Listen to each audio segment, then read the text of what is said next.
What is up, everybody? Today, I wanted to make a video as sort of a follow-up to the video I posted a couple weeks back about the gameplay for the Digi-Battle card game. In that video, we used some new cards provided by Digi-Battle Next Gen, a page on Facebook that's doing their best to continue to breathe some life into a long-expired card game here.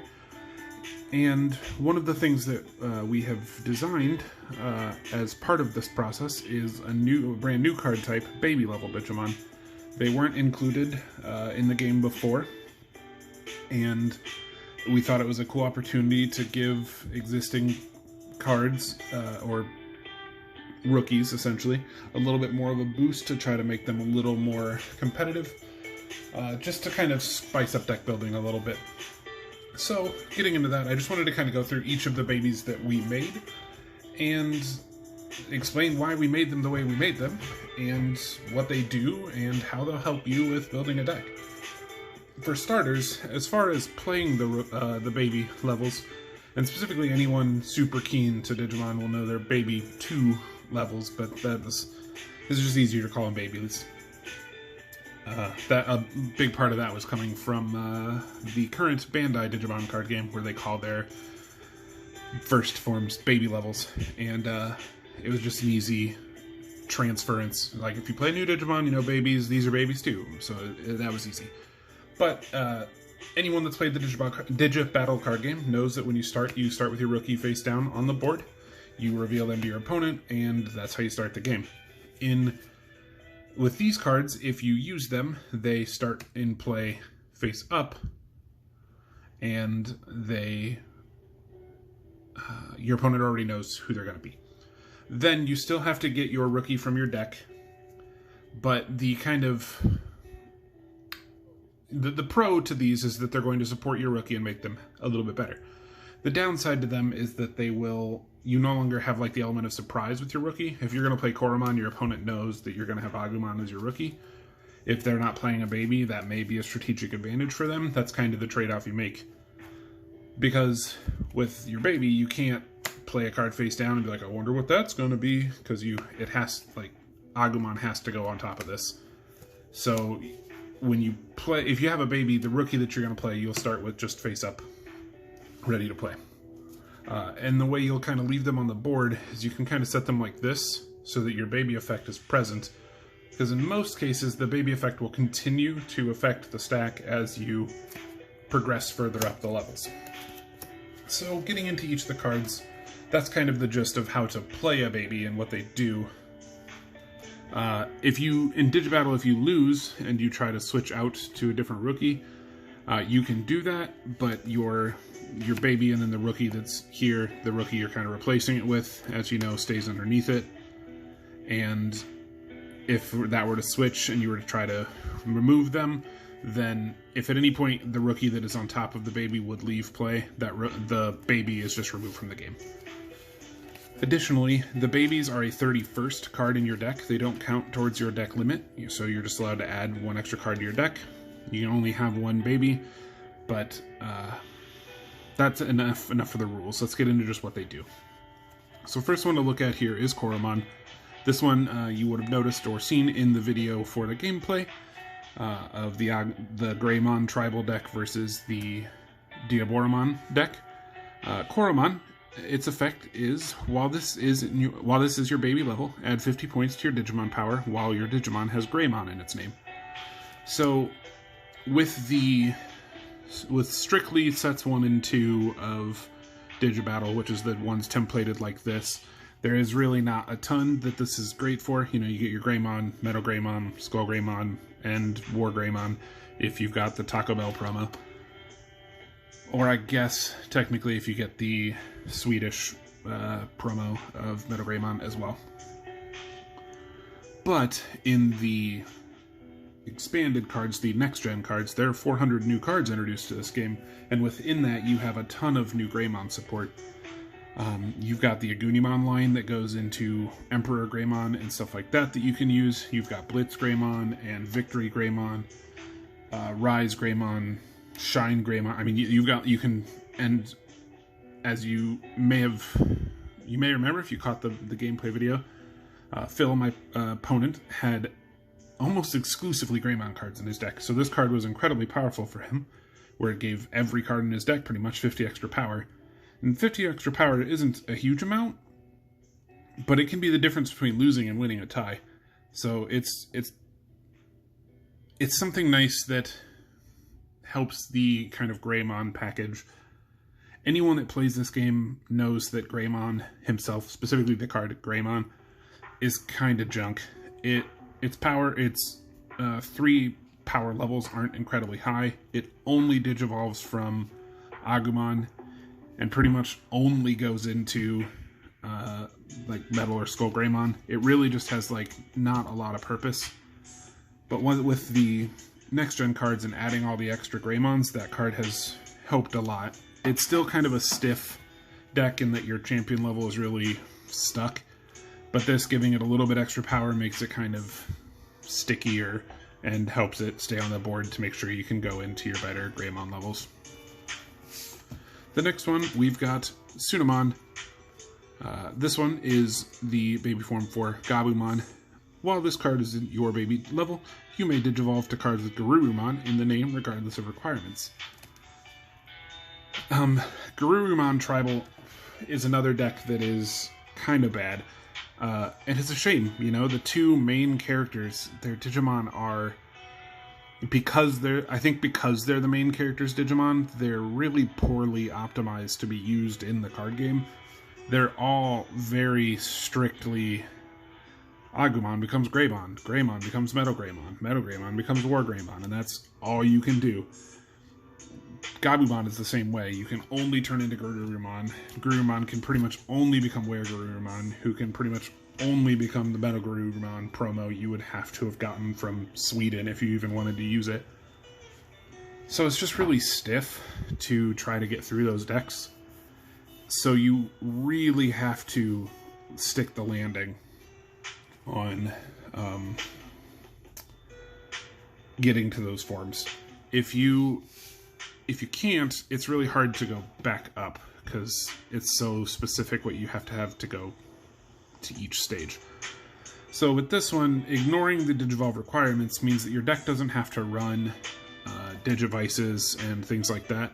It doesn't have to run the DNA Digivolve card that would have to go with them to work for stuff. A really cool thing that you can do with this is if you can go to Metal Greymon, or Metal Garurumon, sorry, you can go to Omnimon without having to run a War Greymon in your deck. That's an awesome power, because Omnimon is great. And with the next gen cards, there are like 5 Omnimons now that are all pretty good. So this card has helped that a lot. And just being able to focus like a Garurumon tribal deck too, with all the next gen cards, there's a lot of new stuff. Zed Garurumon, Crest Garurumon that have all been added, so it really has helped a lot. This card is awesome. It's one of my favorite babies. Next, we've got Yokomon. This is the baby form for Palmon. Sorry, this is the one for Beomon. Jeez. Special effect, while this is your baby level, your Digimon with the special ability Fly can't be downgraded. Another one that just makes it a little stickier to stay on the various forms that you're on. Beomon is, as opposed to Agumon and Garurumon, or Gabumon, sorry, extremely flexible. There are like a billion cards that evolve, or that digivolve from Beomon, and then all of those turn into like the same cards. The very first Digimon deck profile I did was for a Beomon deck, and that deck is so, it's like buttery smooth. But this one, it still just makes sure that you stay on those various levels to help keep the progression of like a Beomon themed deck moving along. This one is, I think, one of the, what's the right word for it? One of the least inspired, perhaps, but I think it's an incredible card, and I definitely wouldn't play. I mean, Beomon is already like an incredibly competitive deck, and this just says your opponent can't downgrade you, which is also awesome. Great. Here we've got Motimon, which is the baby for Tentomon. While this card is your baby level, add 50 points to your Digimon power while your Digimon has Kabuterimon in its name. Similar to the problems that Greymon has, the Kabuterimon cards are not as cool as they should be, at least for each other. The Kabuterimon cards are really good at going into other stuff. Luckily, there are a lot of cards that digivolve from various forms of Kabuterimon, but the chain going from the different Kabuterimon levels isn't super amazing. So having a card like this that just makes your Kabuterimons a little bit stronger means that you can play a Kabuterimon tribal deck as like a Kabuterimon fan and have it be good because it's Kabuterimon, instead of just being like, well, I can use Kabuterimon to go into some other card that, you know, I need a DNA with something else or whatever, which is what the Kabuterimon cards are really good at. They're kind of like middlemans to going into something else cool. It's nice that if you really wanted to build a deck where you're like, I'm going to go into Tentomon, into Kabuterimon, into Mega Kabuterimon, into Hercules Kabuterimon.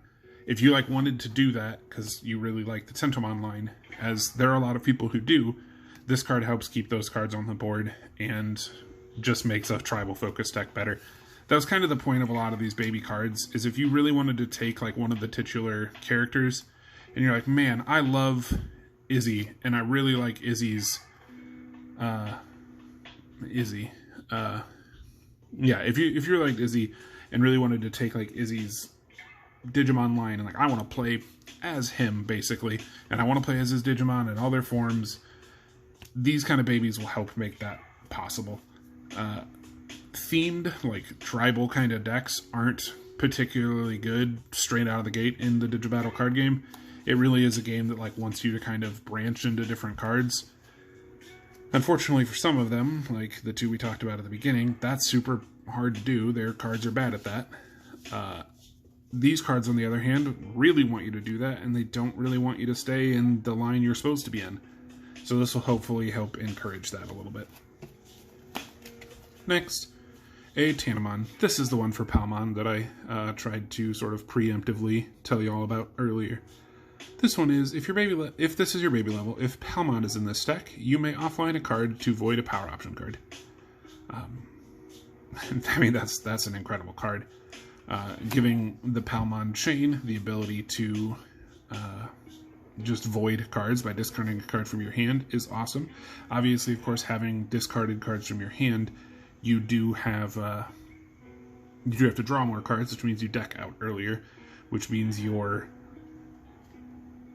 Palmon line can't stay as high level as it could for most decks. But alternatively, because you can void their cards, you don't have to play as many of your own, so you can kind of balance it out that way. The Palmon line is another one, Palmon into Togemon, and you know, all the way up into like Lilymon and stuff. They're all just kind of, I don't know, the Digi-Battle card game is weird. It really rewarded a lot of the cards that don't belong to main characters.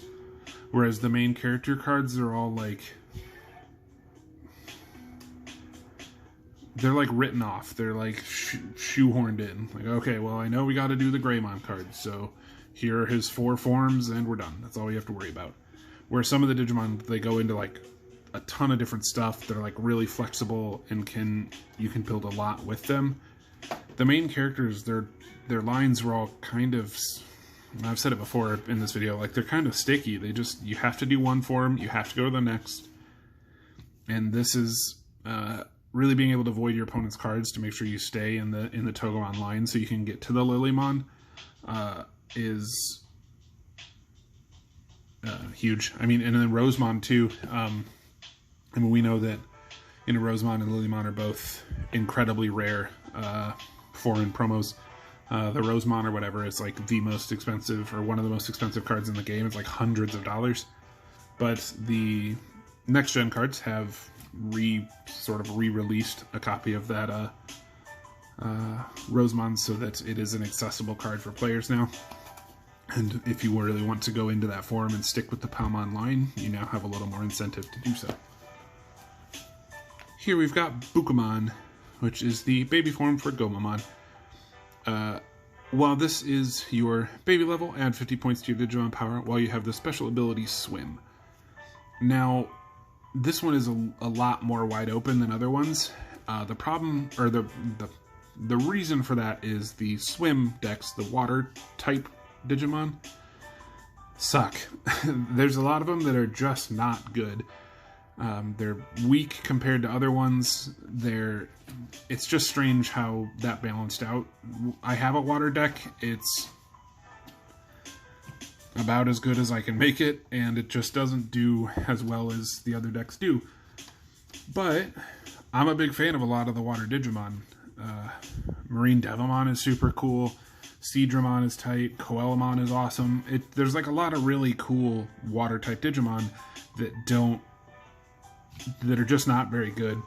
And so this giving you 50 power to any Digimon with water in its name or in its type, basically all the blue background guys, except for this one specifically, all the blue background guys pretty much have Swim. So instead of giving it to a specific named guy, it's basically just a water deck buff. Much needed. Tokomon for Patamon. This one is, when this card is replaced with a Patamon card, search your online pile for an Angemon and add it to your hand. This one really just helps you get off of Patamon. The Patamon card is junk. And, I mean, it makes sense though, right? You know, in the show, Patamon is like one of the weaker level Digimon. TK is the kind of weak member of the team. And they're always kind of carrying Patamon through the battle until Patamon ends up being Angemon and like kicking everyone's ass. That's pretty typical of the show. So the game wasn't very polite to Patamon either. So getting a Patamon and then getting it to Digivolve is really important. And in most cases, a Patamon cord deck will want to go into Angemon so that it can start going into Magna Angemons and Slash Angemons. So it can start going into the Magnadramon direction if you wanted to do that. I mean, it just really sets you up for a lot of things. And so much of the show, for everyone's Digimon, but especially for Patamon, so much of Patamon's thing was just turn into Angemon and, like, start to matter. So this is pretty much the second you put your Patamon down on this to start the game, you then go search your deck for an Angemon, and you just know that your turn one is going to start with an Angemon in play. Really helps the Patamon deck out a lot, and kind of gets you off of that really poor rookie level. Yaromon, the first level for Salamon. Salamon, we see very, very little of Salamon. It becomes Gatomon, which is where Gatomon spends most of its time. But when this card is replaced with a Salamon card, search your online pile for an Angelwomon card and add it to your hand. So, Angemon, Angelwomon, they're both kind of like the same thing. Gatomon is a little better than Patamon, Gatomon especially being a champion. But Gatomon is sort of weak compared to other champions too. So getting this basically fetches you an ultimate. You're gonna grab Salamon's gonna go into Gatomon. Hopefully there are two of them that exist, so it's pretty easy to make that happen. And then you pretty much guarantee that you've got the Angelwomon in your hand for your ultimate level, which really helps expedite into... with an Angelwomon focus deck, you're really going to want to go into Magnadramon. That's kind of what your point is. And you might even be pushing for like Miracle 4, which is a super strong promo that pretty much requires 4 specific ultimates. Magnadramon is kind of the start to getting there. But this card just helps you make sure that you've got the Angelwomon in your hand. These two are kind of just mirrors of each other, because they're sort of mirrors of each other in the show. Kari and TK are kind of the same. Gatomon and Patamon are sort of the same. Here we've got Demi-Vmon. This is the first of the characters that is kind of exclusive to the next-gen cards. There are, in sets 3 through 6, there is Vmon, Vdramon, X-Vdramon, Imperial Dramon, like that kind of stuff. And so a lot of the next-gen cards are actually just sets 3 through 6 cards, templated out like this. So it's not that so many of them are like straight-up new cards, it's just that if you want to play with strictly old-school-looking Digimon cards, which is absolutely what I want to do. I don't like the new like 3D art and the dark blue template, I just never liked the way they looked. So that was kind of the purpose of this project to start with, is I really wanted to play Imperial Dramon in Digi-Battle, but I didn't want to play with set 3 and 4 cards. So we put them onto templates like this, and that kind of started the first 20 or so cards of the project, which eventually took us out to 400. But Demi-Vmon's effect, while this is your baby level, you may offline a card in this stack when losing a duel to remain at the same level. So that one's just kind of a given. Demi-Vmon's thing, because it is focused on kind of newer cards, is that if you really want to go into the Imperial Dramon form, which is in most cases why you're playing Vmon, you really have to make sure you hit every stage and stick there. Once you get from Vmon into X-Vmon, you have to pretty much make sure you're on X-Vmon to get into Pale Dramon. Nothing else gets into Pale Dramon. You have to go X-Vmon DNA'd with Stingmon. So you have to make sure you don't lose that level. And then once you're on Pale Dramon, if you want to go to Imperial Dramon, that's the only way to do that too. So you have to make sure you don't lose the Pale Dramon either. This just makes sure that happens. You don't get downgraded when you lose. Keeps a Vmon deck a lot more consistent. This is one of the best baby levels. Not losing your Digimon when you lose is such a huge advantage. And then finally, we've got Sumamon. This replaces Karamon. I used this in the gameplay video that we posted. This one's effect is, while this is your baby level, when your Digimon is an unidentified Digimon, search your discard pile for an unidentified Digimon and add it to your hand. Oh, sorry, when you Digivolve to a unidentified. So, the way this works, this starts in play. You set your Karamon down to start the game. Reveal it to Digivolve into Karamon to start. Karamon is an unidentified type Digimon. So, the first start of the game, you search your deck for your champion level, Kurisaramon. You get a Digivolve for sure into Kurisaramon on your first turn. When that happens, you play Kurisaramon, who is also an unidentified type Digimon. That then searches your deck for Infirmon. Infirmon is unidentified as well. Once you do that, you can then search your deck for a copy of Diaboromon and get that as well. So it doesn't all happen in one turn. You still gotta, get through those turns. But the Diaboromon promos, in the States, we only got Infirmon and Diaboromon in our US release of sets 1 and 2. In 3 and 4 later, they gave us Kurisaramon and Karamon, but we didn't get them in English in the old template. In Sweden, though, or sorry, I think it was French, actually. In the French booster, there was a Kurisaramon and Karamon that you could get. I have those in my deck. So the line does exist, but it's another one that is incredibly specific. Karamon only turns into Kurisaramon. Kurisaramon is the only Digimon that can become Infirmon, and Infirmon is the only Digimon that can become Diaboromon.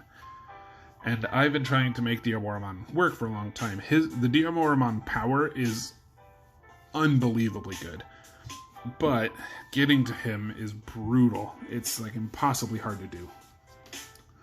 So if you wanted to try to play that, you really need some help, and this card just guarantees that you're going to get the Diaboromon line into your hand every turn, so you're not just digging through your deck trying to find them. You're just going to guarantee that you've got the Digivolve.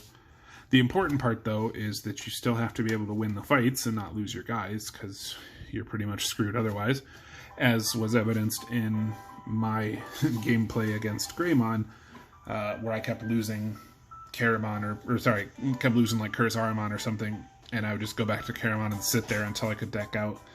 One of the things that you really have to do with the Diaboromon deck is if you lose one of your Digimon, you've pretty much just got to throw your entire hand away until you deck out and shuffle them back and try to do it again. So this is supposed to help with alleviating some of that stress of trying to get into that packages, knowing you at least have it. I really like this baby. I will absolutely continue to run it in Digimon. I still have a blast playing the Digimon deck. It's one of those that's like, it's kind of my style. It's not good. It's actively bad even.